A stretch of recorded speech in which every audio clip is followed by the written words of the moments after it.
Salut les amis, on se retrouve ce soir pour un débrief du match de l'équipe de France en cette période de trêve internationale. On rappelle que les Bleus joueront 3 fois. La première fois c'était dès ce soir avec ce match amical entre la France et l'Ukraine. Et puis donc les deux prochains matchs pour l'équipe de France, ça sera en compétition officielle. Ça sera la Ligue des Nations avec deux belles affiches pour les Bleus face au Portugal. Et puis ça sera aussi le remake de la Coupe du Monde dans une semaine du côté de la Croatie. Ça sera certainement des matchs beaucoup plus compliqués que ce soir puisque l'on a vu une sélection ukrainienne d'une faiblesse abyssale ce soir. On s'en doutait puisque les Ukrainiens, on le savait déjà depuis le début de semaine, étaient décimés. Malheureusement, beaucoup de cas de Covid au sein de la sélection ukrainienne. Donc ce soir, il y avait quand même des joueurs qui jouaient quasiment leur premier match avec l'équipe de l'Ukraine. Donc c'était évidemment compliqué pour tous ces jeunes joueurs ukrainiens face à une équipe de France au complet. En tout cas, on s'est régalé devant ce match avec énormément de buts. 8 buts marqués durant ce match, une victoire des Bleus 7-1, une victoire très très convaincante puisqu'on a vu de très très bonnes choses sur le terrain, mais il faut aussi relativiser puisque l'adversaire était quand même très très faible ce soir. Évidemment, on peut retenir beaucoup de choses ce soir du côté de l'équipe de France et beaucoup de choses positives, donc on va noter un petit peu tout le monde du côté des Bleus. Déjà premièrement, c'était le retour de la défense à 4 du côté de l'équipe de France. Le dernier rassemblement, on avait vu une défense à 3, d'ailleurs on avait été un petit peu déçus et évidemment c'était logique, l'équipe de France ne joue que très très rarement avec 3 défenseurs, donc il n'y avait pas beaucoup d'automatismes. Ce soir on a revu des automatismes, retour de la défense à 4. On retrouvait donc dans les buts Steve Mandanda en charnière centrale, on avait Dayot Upamecano et Clément Lenglet à droite. On retrouvait Benjamin Pavard du côté gauche, on avait Lucas Digne en numéro 6, Steven Zonzi, on avait aussi côté gauche Corentin Tolisso, côté droit on retrouvait Eduardo Camavinga et puis en numéro 10 on avait Oussem Aouar et les deux attaquants étaient ce soir Olivier Giroud et Anthony Martial. On va démarrer tout de suite avec le résultat de ce match, le 7-1 pour l'équipe de France avec les buteurs pour les Bleus. À noter le premier but inscrit par l'équipe de France ce soir, c'est Eduardo Camavinga qui a marqué, on en reparlera de son match. C'était son premier but en équipe de France à Eduardo Camavinga. On a un doublé pour Olivier Giroud qui devient le deuxième meilleur buteur de l'histoire de l'équipe de France. Bravo à Olivier Giroud. Un but aussi pour Corentin Tolisso en seconde mi-temps. Un but pour Kylian Mbappé qui est entré à la mi-temps. Et en toute fin de match aussi un but pour Antoine Griezmann. Ça va lui faire du bien après tout ce qu'il est en train de vivre du côté de Barcelone et ces matchs assez compliqués. J'espère que ça va lui redonner un petit peu de confiance. Nous, on démarre sur les notes de l'équipe de France avec au cage. Donc on retrouverait Steve Mandanda, auteur d'un bon match. Steve Mandanda, je lui donne la note de 7. Il a eu 2 arrêts à faire en première période, il les a fait, alors parfois de manière assez acrobatique.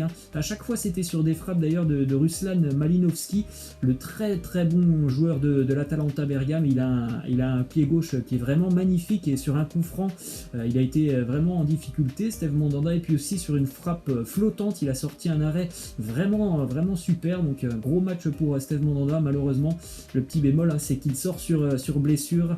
On espère que ce n'est pas trop grave pour Steve Mandanda. Ensuite, on enchaîne sur la charnière centrale du côté de l'équipe de France. On retrouvait donc Clément Lenglet et Dayot Upamecano. La note de 7 pour moi pour Clément Lenglet. Vraiment, il est très solide et très serein. En plus de ça, il a vraiment des qualités exceptionnelles dans la relance. Il ne se trompe que très très rarement sur les relances, Clément Lenglet. Donc c'est vraiment un super profil pour la charnière de l'équipe de France. On a vu aussi Dayot Upamecano beaucoup mieux que lors de ses premières sélections avec les Bleus, même si lui en revanche il est un petit peu plus gêné quand il faut relancer le ballon proprement. Donc je lui donne la note de 6,5, mais dans le duel, dans l'agressivité, franchement c'est un super match aussi de la part de Upamecano comme de Clément Lenglet. Encore un petit bémol, Dayot Upamecano est lui aussi sorti sur blessure à la mi-temps, comme pour Mandanda. Eh bien on espère que c'est pas trop grave, on en saura certainement plus dès demain. Ensuite on enchaîne côté droit avec Benjamin Pavard. Bon match là aussi pour Benjamin Pavard, la note de 7. On l'a vu beaucoup actif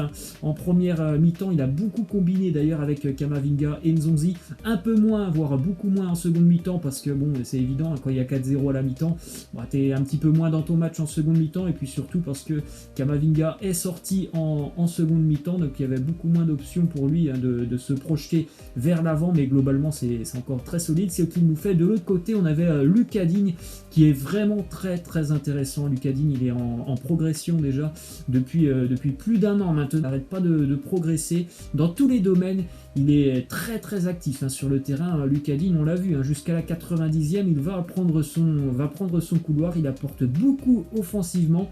Il est toujours très généreux défensivement. Donc un très bon match, j'ai trouvé de la part de Lucas Digne. Je lui donne la note de 8. Ensuite, en numéro 6, on retrouvait donc Steven Zonzi. Bon match.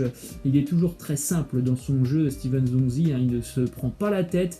Une touche, deux touches, il va tout de suite aller chercher un coéquipier. C'est pas le genre de joueur qui va aller tenter de se projeter vers l'avant, donc c'est toujours très fluide ce qu'il fait Steven Zonzi.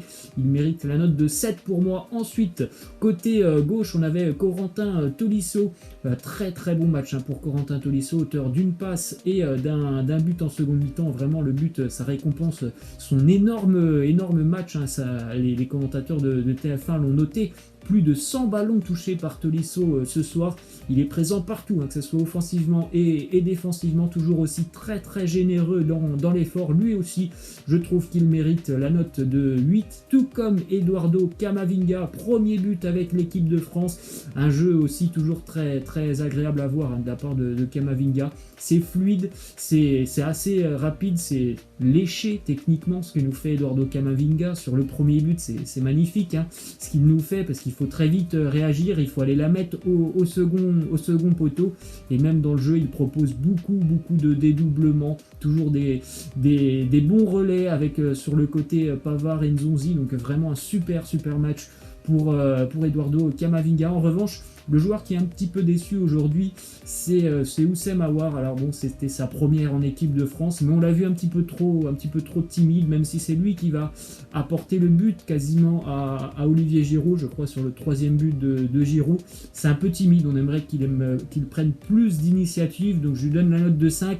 Mais il faut bien penser que c'était son premier match avec l'équipe de France. On va terminer sur le duo d'attaquants que l'on a vu ce soir. Anthony Martial, Olivier Giroud. Anthony Martial, c'est la note de 7. Il aurait sincèrement mérité de marquer. Anthony Martial, lui qui n'a joué que la première mi-temps, il a été remplacé par Kylian Mbappé.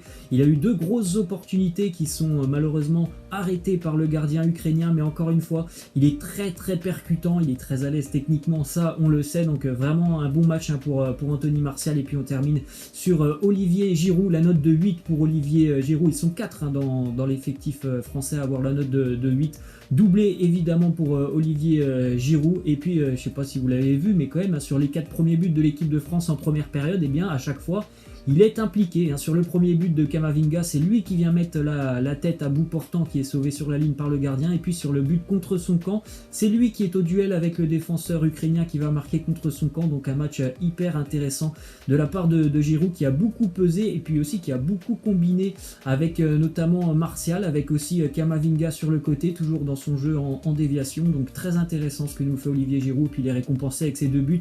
Il monte un petit peu plus au classement des meilleurs buteurs de l'équipe de France. On peut aussi signaler les très bonnes entrées en jeu en seconde mi-temps de notamment Pogba, de Griezmann, de Kylian Mbappé, et puis aussi de Ben Yedder qui délivre 2 passes D. Donc vraiment très bon ce que l'on a vu de la part de l'équipe de France. Mais on le rappelle, l'adversaire était quand même très faible. Ça sera une autre histoire certainement en fin de semaine face au Portugal. Nous, on se retrouvera d'ailleurs pour le prochain débrief. Et bien ça sera face au Portugal. Les amis, je vous laisse. Et puis je vous dis donc à demain. Et puis ceux qui veulent me partager leur avis de ce match des Bleus, ben n'hésitez pas à me laisser tout ça dans la barre de commentaires. Ciao!